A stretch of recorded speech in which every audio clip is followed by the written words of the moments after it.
Bonjour à toutes et à tous et bienvenue dans cette nouvelle édition du 12-12, votre entracte culturel à l'UL sur la chaîne Twitch Vie étudiante de l'Université de Lorraine.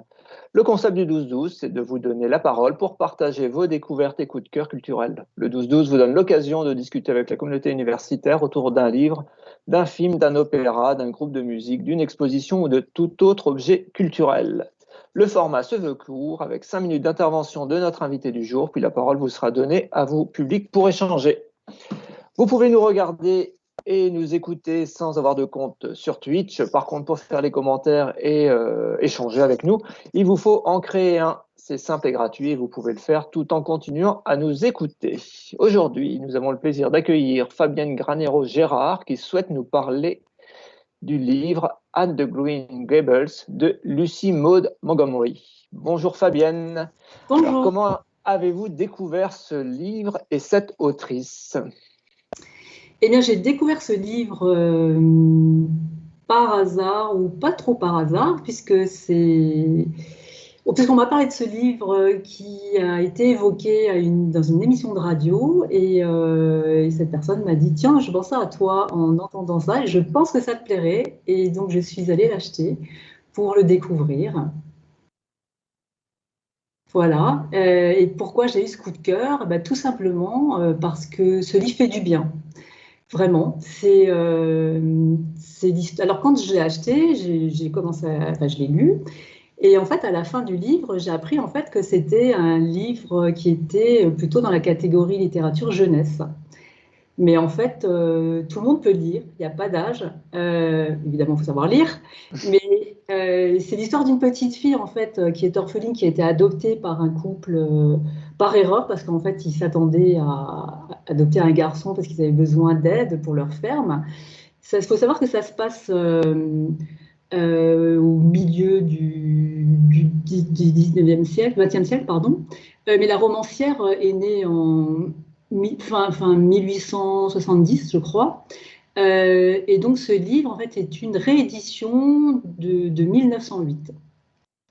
Et donc ce livre, en fait, est particulièrement touchant, parce que d'abord, l'auteur s'est inspiré un peu de sa vie pour l'écrire. Et elle a écrit un livre qui est absolument enthousiasmant parce que ce personnage principal qui s'appelle Anne Shirley, mais le titre du livre est Anne de Green Gables, a un caractère bien trempé dès son plus jeune âge. Et surtout, elle est extrêmement enthousiaste, elle a un esprit imaginaire. Alors évidemment, elle est différente de toutes ces petites copines qui sont autour d'elle, mais de toutes les expériences en fait qu'elle vit, elle en tire toujours quelque chose de positif. Et ça, c'est extrêmement, c'est lumineux, c'est vraiment lumineux. Et derrière cette première lecture, on va dire, pourrait se dire, ouais, bon, c'est pour des jeunes, c'est peut-être un livre de filles, parce que la couverture aussi est un côté un peu romantique comme ça. Eh bien, je crois que tout le monde pourrait lire.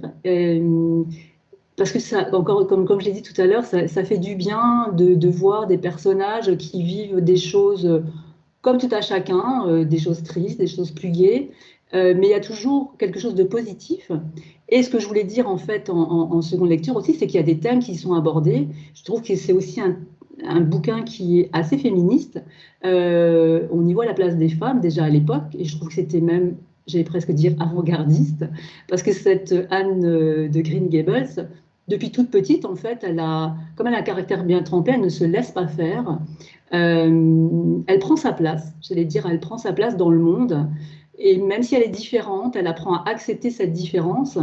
Et en fait, elle touche tout le monde. Tous les personnages du livre, en fait, sont intrigués par cette personne qui a beaucoup de bienveillance, qui ne juge pas et qui réussit à amener vers elle, en fait, des personnes qui, d'emblée, comme ça, ont un certain rejet à son égard, quoi.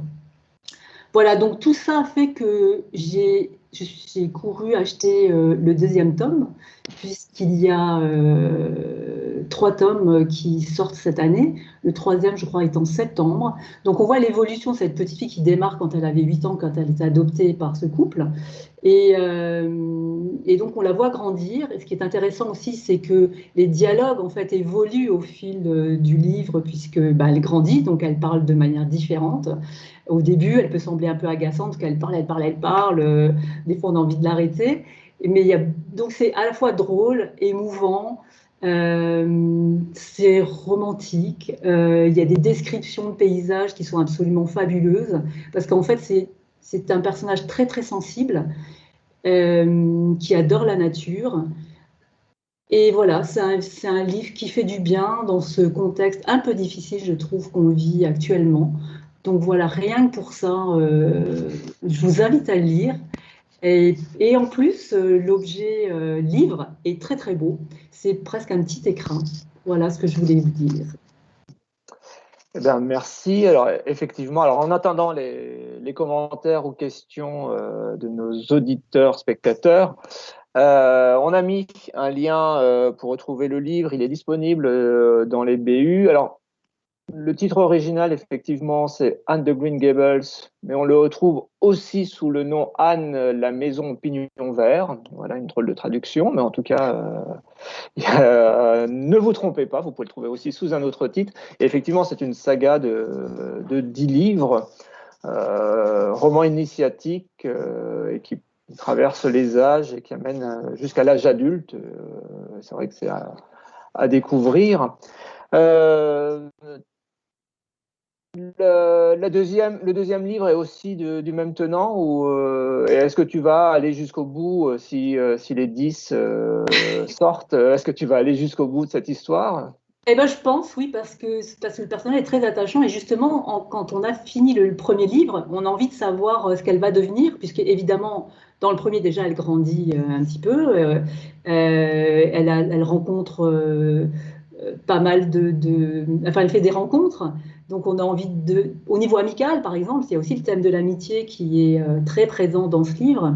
Euh, et donc, qu'est-ce qu'elle va devenir? Qu'est-ce que ses amis vont devenir? Qu'est-ce qu'elle va vivre? Puisque dans le premier, elle vit un peu aussi des choses pas drôles, enfin, des tristesses, des chagrins. Et comment elle va surmonter aussi ses épreuves. Et donc, le deuxième, elle est déjà un peu plus grande. Je ne vais pas tout dévoiler parce que ce serait dommage de raconter l'histoire. Enfin, en tout cas, il faut le découvrir.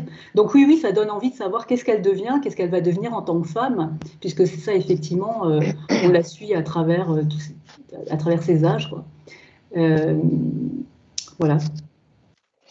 Et oui, effectivement, c'est bon de rappeler aussi que les séries peuvent être littéraires et pas simplement audiovisuelles, et qu'il y a d'autres endroits pour les trouver, dont soit les bibliothèques, médiathèques, ou aussi les librairies, si vous souhaitez vous procurer le livre. Eh ben, merci beaucoup, Fabienne, pour ce coup de cœur. Merci également aux collègues du 12-12 pour la communication et la mise en ligne sur la chaîne Twitch. On vous rappelle que vous pouvez partager avec nous vos coups de cœur, donc n'hésitez pas à nous envoyer un mail sur l'adresse dvuc-culture-contact@univ-lorraine.fr. Vous nous précisez l'objet de votre intervention et puis on vous recontacte et puis on vous retrouve bientôt en ligne. Le prochain rendez-vous du 12-12, ce sera lundi prochain. Belle semaine à vous. À bientôt. Merci. Merci, à bientôt. Au revoir.